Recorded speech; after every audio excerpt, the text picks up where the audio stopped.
Okay, so we're going to get into some in-depth instructions. We're going to talk about what's going on right now on Lake Fork and other lakes around East Texas. We promised you guys 2 topics tonight. Captain Ron was supposed to be here to talk about the offshore structure deal and what we're doing. Captain Ron kind of came under the weather a little bit today. He's not feeling real good, and that dude, he works his butt off, so I told him I'd cover it because we've been doing a lot of the same thing. I'm real familiar with this topic too, so I'm going to cover 2 topics for you guys tonight. One being the offshore structure, the type of structure we're looking for, where we're finding these fish, and how to locate them with your electronics. I'm going to explain it to you the best I can. And then we're going to talk about the bluegill spawn, which is a kind of underused pattern around here a lot. And one kind of contradicts the other, doesn't it? You got to make a decision. You do need to make a decision a little bit. Yep, you need to make a decision. So let's get into the offshore structure. And what I want to talk about is really the type. There's a specific type of structure that they get on first. When they leave the spawning grounds, when they get back out on the main lake. Now I'm talking about the main lake. Y'all know what I mean? Like out in the middle by the boat lane and stuff. Like that dude that you're cussing at when you drive by because he's fishing it, that spot. When they get out there, there's a specific, very specific type of structure they get on. And I am no art major, but I tried my best to demonstrate it here for you. It is a super long point that has a flat spot or a flat ridge in the right depth zone that the fish want to use that day. Now, right here lately, it's been anywhere from 16 to about 19 feet. I would anticipate with this heat, it's going to get deeper. I do typically find them deeper now. On normal years, we've had a lot of cold weather, a lot of rain, we all know that. Normal years, by the time we get to mid to late May, I will find them deeper now than I will in July and August. And I know that doesn't make a lot of sense, but the deal is there's not a thermocline in May. But there's a thermocline in July and August that depletes oxygen levels and makes them use higher structure, makes them stay higher in the water column. Because you know how bass spin in the summertime? That's because of the thermocline. So when they relate the structure on the bottom in the summertime, it's in shallower depths than it is in May. I've seen them as deep as 30 feet this time of year. I've seen them in 25 a lot. I would anticipate some of these fish that are in 16 to 19 right now are going to move somewhere between 20 and 25 over the next week because we got a lot of hot weather. I think that's what's going to happen now. They don't always read the books we read, and they don't always do the same thing. So right now, starting 16 to 19 when you're looking for this. So what I've kind of drawn out here is 2 examples of 2 separate points. And I'm going to talk you guys through it, and then Z is going to walk this board around to show all you guys in the room. So on the top side of this board right here, we've got what I would call a short point. A point that has a shorter top, a shorter ridge, and a steeper slope, and it falls off into the deep water quicker. It doesn't have that elongated feature to it running out to the main lake. The second point down here in the middle of the board, as you can see, and I even drew some depths on here for you guys, and this is just kind of the shoreline over here, okay? But you've got the first contour line at 5, second 10, then 15, 20, 25, 30, so forth and so on. Now this is the big deal. When you're looking on your topo map, right now what you want to look for, if you have 5-foot increments, which a lot of them are way more detailed than 5 foot, but what you want to find is a stretch where them contour line, the 15-foot contour line and the 20-foot contour line, where that stretches out on a point. Just like we have right here. See how that's much further apart than these others are? That's that big elongated flat spot that's in the correct depth that we're talking about. So these are points that will run, okay, the pump house, the water pump house. Everybody that fishes Lake Fork, which is I think pretty much everybody in the room, you guys are familiar with the water pump house? Everybody is? Give me a head nod, yes? Yes. Okay.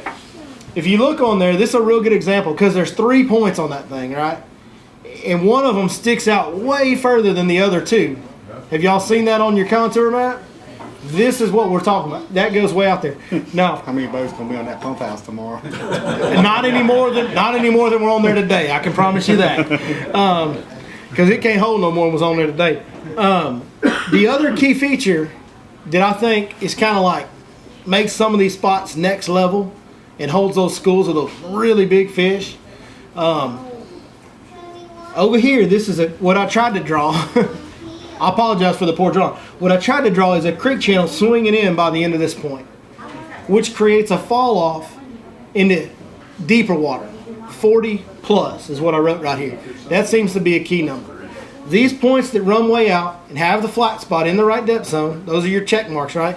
Well, your last check mark is if you find the point that runs way out in the lake, has the right flat spot in the right depth zone, the big flat spot in the right depth zone, and at the very end of it, falls straight off into 40 plus feet of water.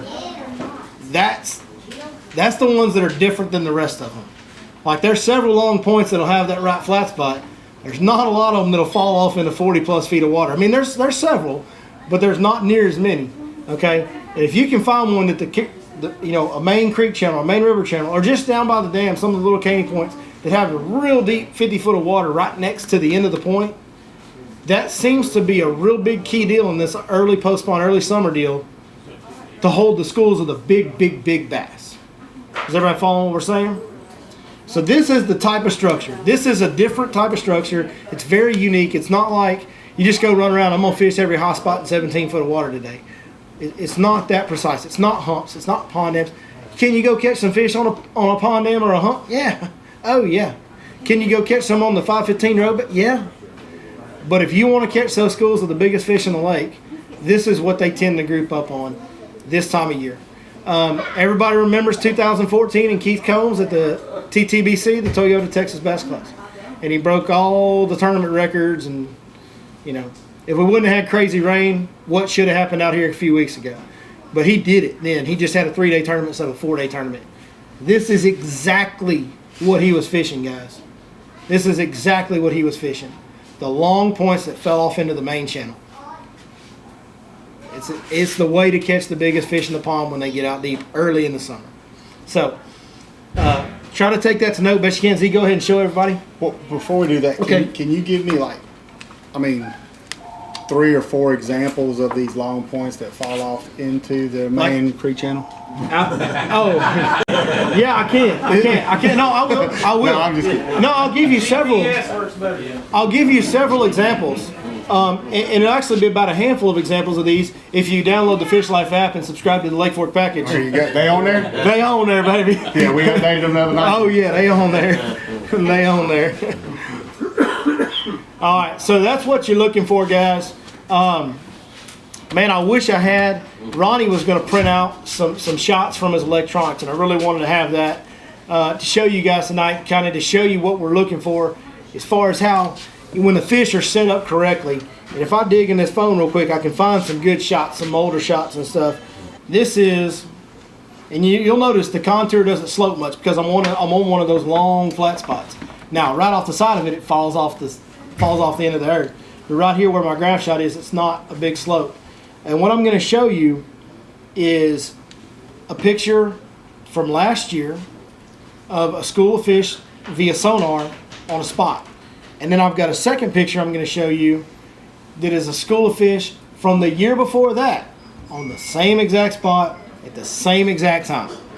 Okay, and I'm going to show you what you want to look for is these bigger arcs.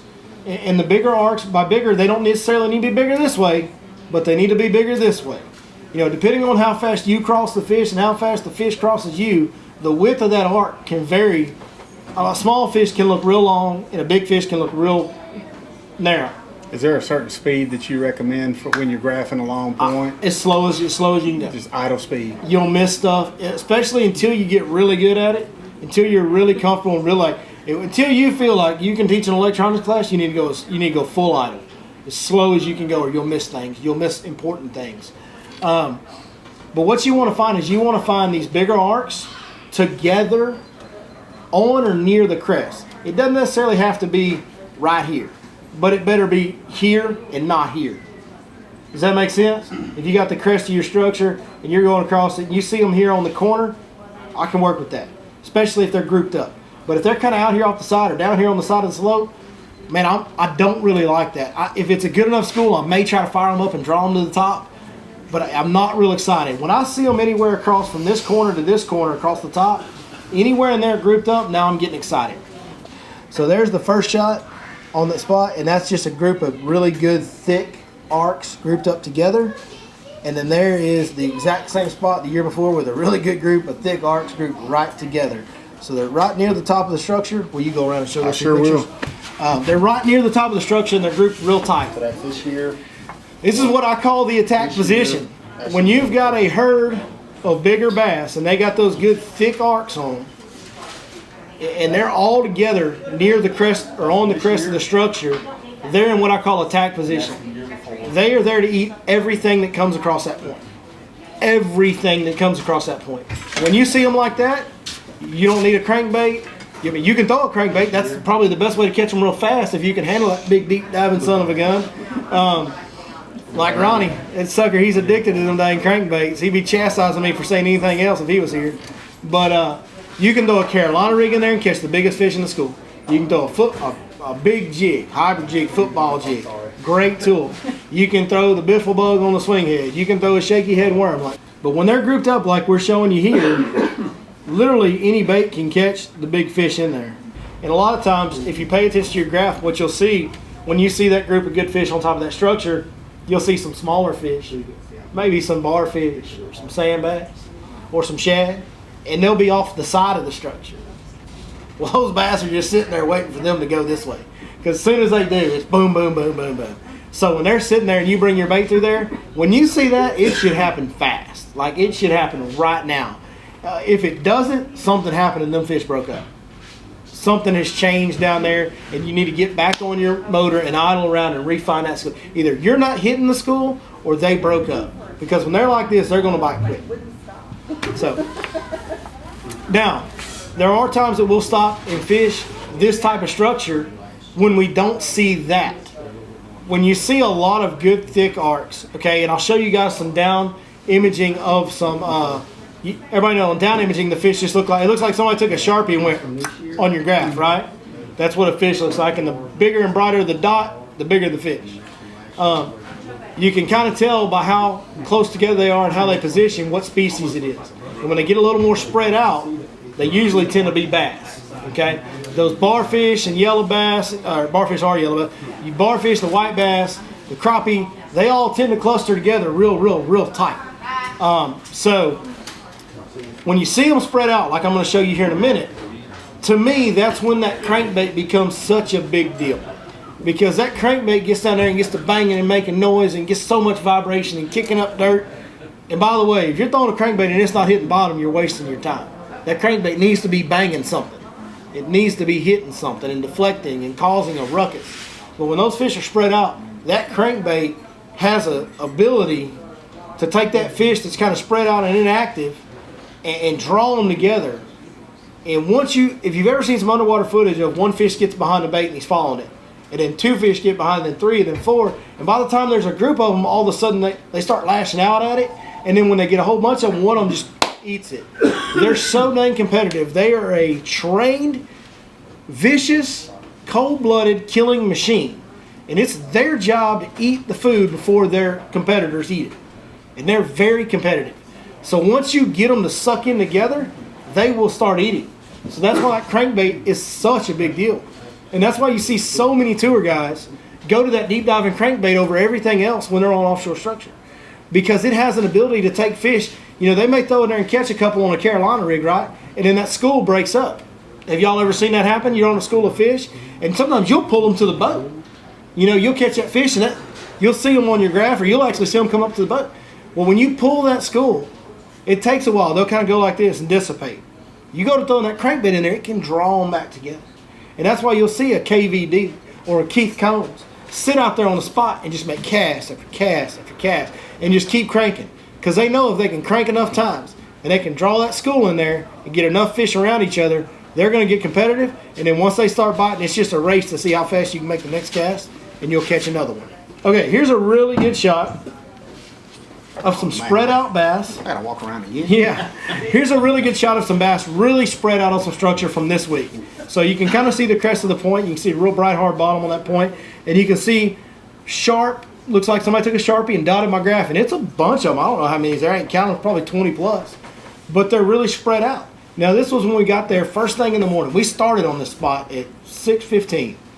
They were all spread out like this. And the difference, this being down scan versus sonar, is what they saw last time. This is down scan, yes, this is down scan. But what we did was we started cranking. And we sucked them things in there and they started biting. And we caught like 15 out of this school. So, pass that. Oh, show it to them first. There you go. That's what they look like all spread out. And that's where that crankbait comes into big play. Now, when we're talking about crankbaits, like I said, it's got to hit the bottom. Everybody knows I'm a 6 cents hand. I fish 6 cents products. They make as good a crankbait as anybody on the market, and there ain't a soul on earth that'll look you in the eye and tell you any different. The ones that I'm using right now for the deep diving baits are the Cloud9 series. I'm using the C20 and the C25. That C25, I can hit it. I can hit bottom in 20, 21, 22 foot of water.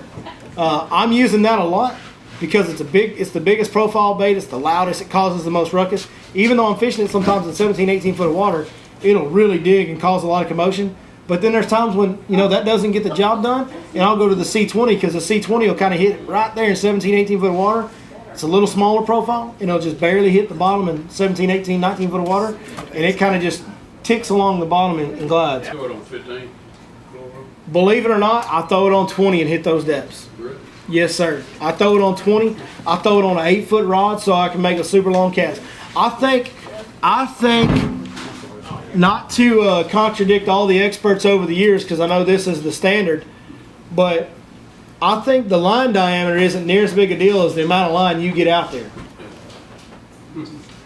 Does that make sense what I'm saying? Yeah. So like, I think you can get away with a much heavier line size. I told you 20, I'm sorry, I cranked with 17. So I do not crank, so I crank with 17. But I would crank with 20, and I wouldn't hesitate.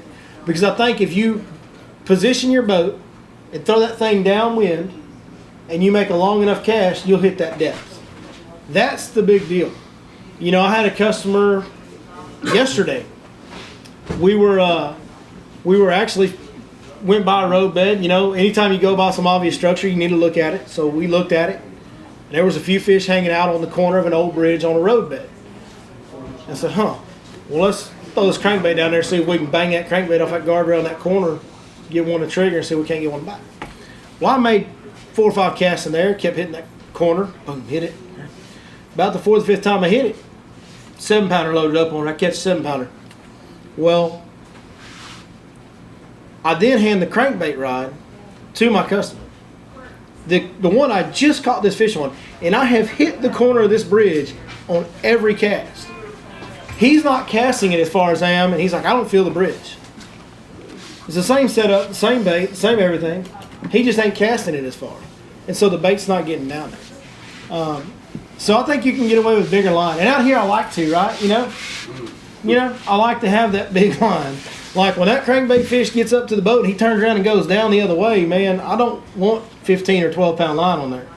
Like when I've got a 9-pounder or 10-pounder and he turns his head and goes down close to the boat, I don't trust 15-pound line. I want 17, 20-pound line to where I can hold, like if that fish, if he's not stripping enough drag fast enough, or I can't thumb that spool fast enough, he's not going to just break my line like that.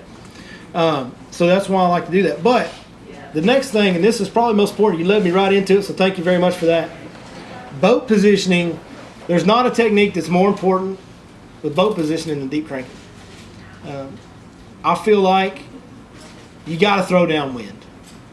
I think you have to. I think you got to get as much distance on your cast as you can. The longer that bait's down there banging, the better chance you have to get a fish to draw into it and react to it. So you have to throw your crankbait downwind. You can throw these big giant crankbaits into the wind, no problem, but you can't throw them near as far. You get that 8-foot rod and you sling that sucker downwind with a 15-mile-an-hour wind behind you, you better have a deep spool. By the way, I'm using the loose Super Duty because it has a really deep spool, and it's the gears are extremely tough for all that resistance on the cranking. But you can literally make 100+ yard cast. I mean, you think about that, 100-yard cast. When you throw that crankbait downwind, it's not that hard to make a 100-yard cast if you know how to throw a bait. And that's how we're getting those baits. That's how we're taking that C25 and spot locking our thing and throwing that sucker out the back of the boat and getting it down there and banging it in 21, 22 feet of water when we need to. That's a big deal. So I didn't mean to get on the crankbait seminar. That wasn't the intention at all, but because I know Ronnie did a great job on that for us lately, and he's done it 1,000 times more than I have. It's a really important tool. I mean, it's just, there's not another bait that you can throw down there that gets the reaction bites that a crankbait does. I don't think. Not the same way. All right. Any questions on the structure or boat positioning? I like to set up upwind, throw downwind. Even when I'm throwing my jigs, I like to make long casts on these big structures. Any questions? No? Y'all want to talk about some bluegill spawns, some shallow water fishing? Everybody looks excited about that. They're like, yeah, that's that easy stuff. And it is. And I'm going to talk to you about 2 different ways to attack the bluegill spawn. There's 2 different ways to do it that I've found success year after year after year out here on Lake Fork. In one way, the first way I'll talk to you about is really, really simple. And I actually call it pond fishing, right? Because I'll get in these creeks and I'll find me a little pocket. So we always talk about Little Caney, right? Like we always reference Little Caney because everybody fishes there.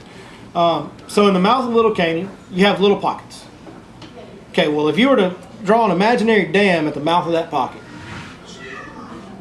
just go fish that pond, is what I mean. Like if that was the pond that you were fishing for the day, and you had to slow down and pitch to every stump in there. You know what I mean? Like that's kind of what we're talking about. So, the first thing you need to do is make sure there's brim spawning in there. You need to identify, if you're not getting a chance to get on the water every day, you might go buzzing around as soon as you get some light where you can see. Go buzzing around and looking for moon crater beds. Everybody know what brim beds look like? Just a ton of little circles look like moon craters. Go look for active brim beds. Find the moon craters, find some brim running around them. Okay, then circle back around. Now you know there's brim spawning in that pocket, right? In that miniature pond for today's purposes, okay? Now what you do is real simple. You take a 1/4 ounce Texas rig with, this has been the best bait over the years for me. I also throw a beaver a lot, but this year in, year out, day in, day out, has been the very best bait for me on this brim spawn deal. It's a Zoom baby brush hog. Everybody's favorite little creature bait. They're the first one they ever throw, right? Watermelon anything is good. Watermelon candy's good. Watermelon red can be good. This is a color I like a lot. They have it in stock downstairs if you want to pick some up. This is watermelon magic. This guy, he's like addicted to watermelon magic. So just a Zoom baby brush hog on a 1/4 ounce Texas rig with either a 3/0 or a 4/0, just J flipping hook. Just regular old straight shank flipping hook. And all you do is where those brim beds are, every stump, every piece of cover, if there's a bush on the shore, if there's some grass, let's say the brim bed's right here, and there's some grass on the bank over here, like some pondweed or whatever you want to call it, gator grass, whatever you want to call it, the green stuff that grows out off the bank. And there's some over here and there's some over here. Flip that, pitch to that, cast to that, and just fish real slow, just like you're fishing in the pond when you're a kid. If there's stumps that you can visibly see, or a flooded bush, anywhere, if the brim bed's right here, and the bank's right here, the brim are spawning up against this bank, and this is my brim bed, anything that's right here, just like you're pond fishing. And it's a Texas rig and a wacky worm. And that's it. It's pond fishing, guys.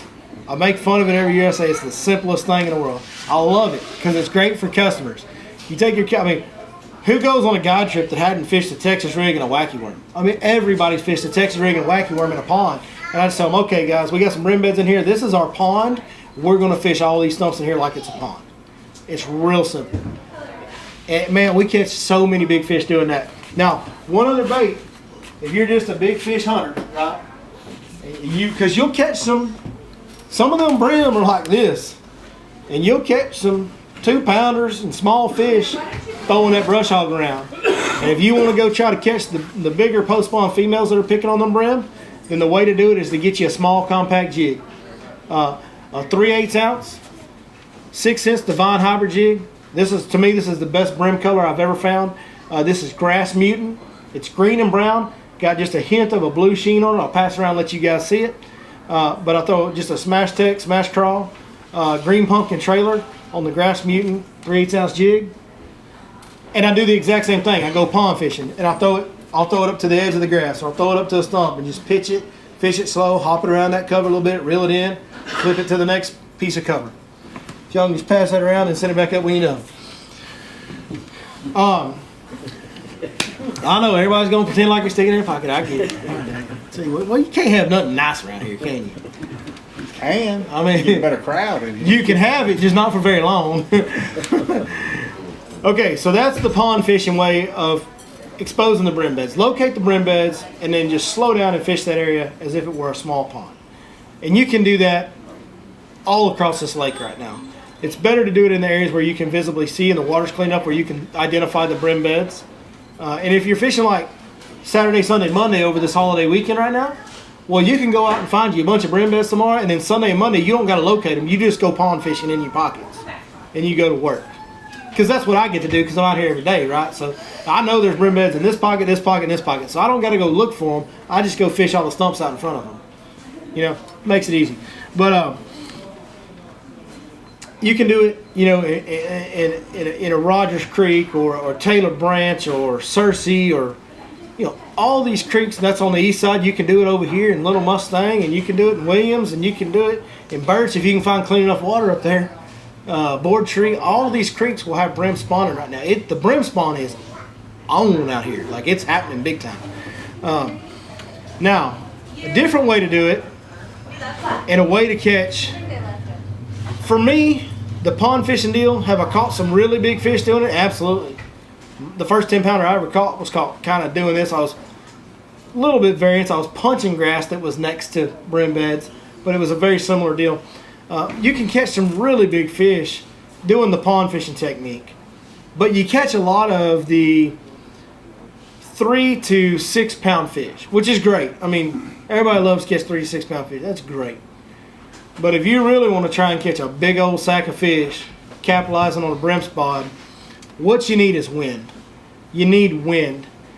And the way to do that is to go into these creeks and find the windiest banks you can. Go into these small pockets inside these creeks and even the points and the banks outside of them. Basically just take like the stretch across from the Minnow Bucket and Oak Ridge. Got all those little pockets. If you get that hard southeast wind, you go fish every windy corner and windy point in there with 2 baits. 2.5 baits, because I got 2 versions of 1 bait. If you're dealing with vegetation, that's your primary source of cover. There's a lot of vegetation in that area where it's wind blown, where brim are likely to be spawning. You don't necessarily have to know they're spawning, but you think, yeah, there's probably some brim spawning here. If there's a lot of vegetation in that area, you're going to throw a swim jig. What color is this? Grass mutant, right? Green and brown, right? That's what it is. It's green and brown. That's what it is. With grass mutant, the same color as the jig I'm flipping. But this is the 6 Sense Divine Swim Jig in that same grass mutant color. Now what I've got for a trailer here, and I really, really like this as a swim jig trailer. This is a homemade version, but Strike King is now making this. It's an oversized Rage Menace. Strike King Rage Menace. This is a bigger version of it. Well, Strike King now makes a bigger version of the Rage Menace. So I get this from a guy that makes it individually, but you can't buy it because he'd be violating the patent, so he can't sell it. So I would buy the Strike King, the big Rage Menace, and that's what I would use for my swim jig trailer. And you're just going to fish every windy corner and every windy point with that swim jig where you have grass, where you have grass. Where you don't have grass, where you've got primarily wood or you've got a light enough amount of grass that you can get away with this. If you can get away with this, this is what I would do. That's going to be a square bill. Throwing a square bill in the same windy corners and windy points where you think brim will be spawning and get you a brim colored square bill. How many people throw a brim colored square bill on any kind of a regular basis? Exactly. Nobody does. But when them brim spawn, there ain't very many people going around throwing a bluegill colored square bill, guys. And the 2 that I use, these are a little bit bigger body, because on this deal, like, we're trying to catch a big sack of fish. We're trying to catch a sack full of 7 to 8 pounders, because you can. This is a home run deal. This is, I think, called Spring Bluegill. This is some new bluegill pattern that 6 Sense will be mad at me. I don't even know what it's called, but it looks awesome. But the 2 models that I use are the Crush 100X, and I use the 3.8 Mini Mag is what they call it. These are big square bills. They'll dive 5 or 6 feet, and that's exactly what you want to fish. You want to fish 3 to 6 foot depth of water on those windy areas right out in front of where the brim will be spawning, and just cover water. Put your trolling motor on and go to work. Embrace your inner KVD and get after it. And these suckers right here will absolutely catch some of the biggest bass you'll see all year on this pattern right here. So that is that's how we capitalize on the bluegill spawn. Is there any questions on that? Anything y'all want to go over? Any questions on anything relating to anything? What color crankbait you doing now? What colored crankbaits on the deep diving crankbaits? Yeah. 2 colors. two colors. I'm throwing a chartreuse blueback, and I'm throwing a citrus shad. Citrus shad? Citrus shad, yeah. Which citrus shad is white with a chartreuse or blue back and a chartreuse belly. Just some white and chartreuse, or then just the regular chartreuse blue. I think those deep fish are eating a lot of yellow bass. And if you ever look at a yellow bass in the sunlight, kind of turn him in different. Man, there's a lot of yellow chartreuse color in there. There's a lot of dark gray gunmetal blue top color in there, like in the stripes and in the back. And I think that chartreuse blueback just is the closest thing that we got to that. And I think that's why, I mean, that's the color that's worked the best on here forever and never and never. So, it's old chartreuse blue. With rattle or without rattle, or what's the deal with that? Yes. Yes. I have both. I throw both. I usually have both tied on. One on different. I think silent crankbaits are a big underrated deal. I think I've thrown silent square bills forever. They make silent deep divers now. They have a C20, a Cloud 9 C25 silent version that 6 Cents makes. By the way, I know all you know this, but for those that don't, if you order anything from 6centsfishing.com, which is linked in the description, be sure you punch in the code Your Lake Fork Guide. You'll get a 10% discount on all orders. I think the silent thing's a big deal. I think some of those biggest fish down deep that will not bite will bite a silent crankbait. I think they will. I think you'll, I probably throw the regular, the rattling one more than anything else. But if I know I'm on some fish and I don't feel like I've caught, if they're not biting, or if I don't feel like I've caught as many fish as I should have, I will always throw the silent one in there. I think you have to. I think you miss some really big bites if you don't. I've seen some really big fish get caught on big silent crankbaits. So, the answer is yes. I've wondered. Yes, sir. It's a thing. It's a thing. To just pick up the silent, only throw the silent, I don't think that's good, because I think you are trying to draw them in a lot of situations with that deep crankbait, and I think you need that noise. But I think you need to have that silent ready to go, and every once in a while, before you leave that school, you need to fire a few casts in there with that silent bait. You'll get an extra bite. Big shaky head working yet? Man, not yet, not really yet. And I can't say it. It probably is. I'm just not throwing it enough. It is. Okay, so it is. Man, it is. I've had it tied on. Man, I've been throwing that jig and that crankbait a lot. I've been throwing that biffle head a lot. You can't throw everything at once, I guess. Yeah, so the smash tech worm is just that Magnum crawler is an unbelievable worm on the big shaky heads. And I use the big 6 inch shaky heads. They've got a big old 7/0 hook, which I think is a big deal for that, especially out here. That's a great bait. And to me, that bait really shines and excels the hotter it gets. Like the later in summer we get, it seems like that big shaky head with that big straight tail worm gets better and better and better. So, I mean, yeah, I guess it is working today. I haven't really been I've had it tied on. I haven't thrown as much as I should, but I absolutely don't have any issue with somebody wanting to throw that. I think it's good to go. Any other questions? ZW, I know you got something to say. I've never heard you be this quiet for this long in my life. Don't forget about the wacky out deep. I'm gonna give you 120 seconds to give me a wacky worm deep fishing wacky worm seminar. Go. Very simple. If the wind will allow it, all right. ZW's method is anything 12 feet and below, I'm cutting the nail weight off. Well, if I'm up deeper than 12 foot, like you said, 16, 19, if you think about it, with a full nail weight, it don't take that long to get down there, and it is deadly. I'm just, hey,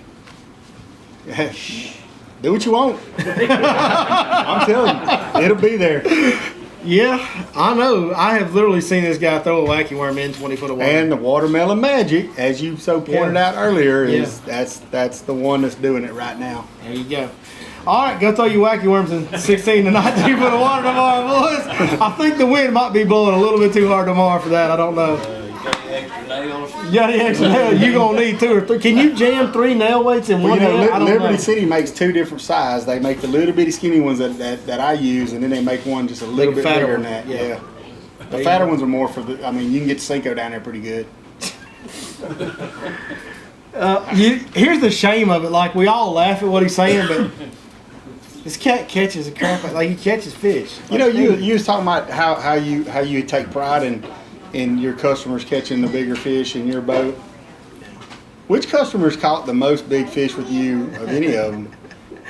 I was just curious. Yeah, you're the luckiest person I know. Yes, that's true. How many double-digit fish have I caught out of your boat? 3, I think. Is it 4? It's 4. Okay, it's 4. And what did I catch them on? Well, the last one was on a baby brush hog. Last one Texas on Texas rig. rig, and what's up 3 on? All of them were on a wacky worm. All of them were on a wacky worm. Now they wasn't 20 foot deep, but No, yeah, no, he catches them, man. I'm telling you, it's old wacky watch right there, boys. All right, any more questions? I know we're kind of rambling now. It's been a long night. We've had a long seminar. It's been and if you have any questions, please let me know. I don't want to leave anything unanswered, no rock underturned, or whatever they call it. no, I throw it on a bait caster with a 6'8" medium action rod, fast tip. You got to have that medium fast tip to sling it out there 60 foot.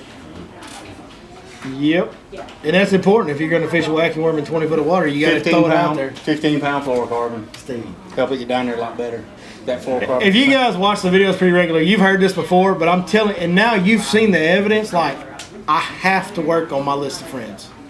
I have to. I have to. Talking about fishing a wacky worm in 20 foot of water. Okay. We will wrap it up tonight, man. I cannot express how much I appreciate all of you guys showed up. Such a big crowd tonight. We're so happy you guys were here. So happy to be partnered with Amphibia. Just everything that we got going is so great, man. It's amazing the situation we're in. And it's because of people like you. All of you that are here, all of you that are watching out here. It just means the world. I mean, it really, really, truly means the world. So thank all of you guys. I'm going to let y'all get out of here. If you haven't eaten, go get some prime rib next door at Tiffany's. Because it works. All right, we appreciate it. We'll see you guys next time.